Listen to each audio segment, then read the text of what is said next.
People want to be signed so bad. They want a major record deal so bad. And I used to be one of those people till I got it and I was like, what the fuck is this? It's like realizing that there is no Santa, right? Like, what the hell is this? You know, it's literally, the wrong deal is prison. It's a mental, creative, emotional, spiritual prison. So, and especially in this day and age when you don't need that. Like I've been screaming from the mountaintops to like my peers, like, you will get more money than you got from Apple, from Empire, from Orchard, or whoever, without the hassle. It's just people saying, I like you, and I won't try to change you once that ink is dry on that paper.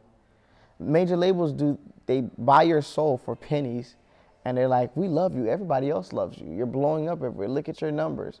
Can you just do one thing for us before you walk out? And you're like, yes, master, what is it, oh master, oh master?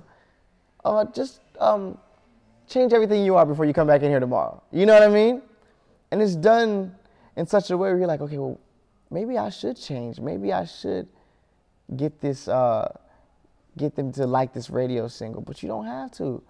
Back in the 90s when they were doing that, the label was the middleman. You could not get to a Spotify without a record label. You couldn't get to an MTV Jams without, but now with social media and streaming, you get directly to the consumer.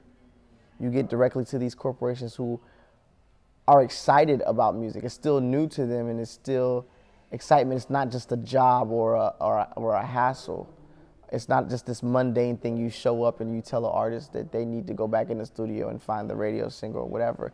These companies are excited. They're like, the most powerful thing I've heard some of them say, because I'm having these meetings at this time, is kind of saying, we don't know everything. We don't know where music is going in 2 years. Shit, half the time, it's a mistake that happens with an artist who was just playing around, and then that blows up and that becomes a sound. So trying to chase that is stupid and insane within itself.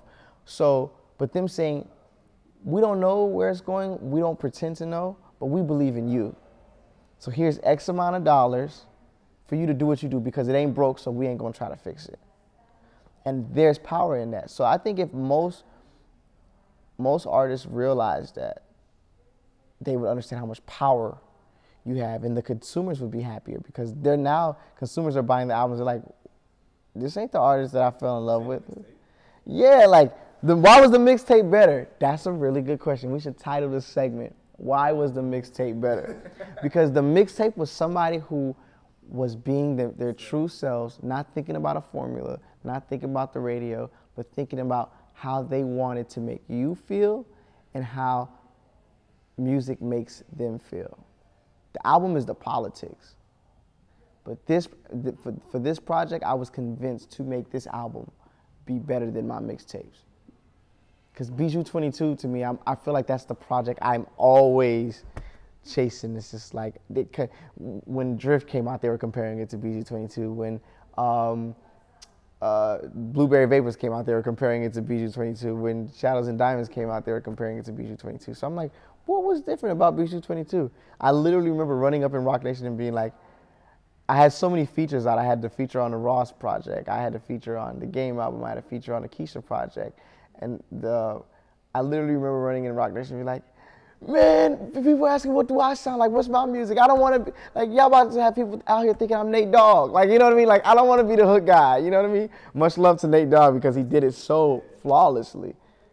Like, I listened to some of that man's records. I'm like, he just understood that hood lingo and making it melodic so well. But that ain't me. So I was like, I remember just the ambition. I just like, give me a week of studio time. You know what I mean? Like, let me go to the studio for a week. To go in and make a project in a week, at least you know time to overthink. You know what I mean? Like, I had a week of studio time. I had to get it done, and I went in and made Bijou 22 in complete and total creative freedom, allowing myself to be inspired and be in tune with myself. And I think that's why that project resonated with so many people, and it still resonates with me. You know what I mean? So, and that's what I feel like I had that freedom with this album, man.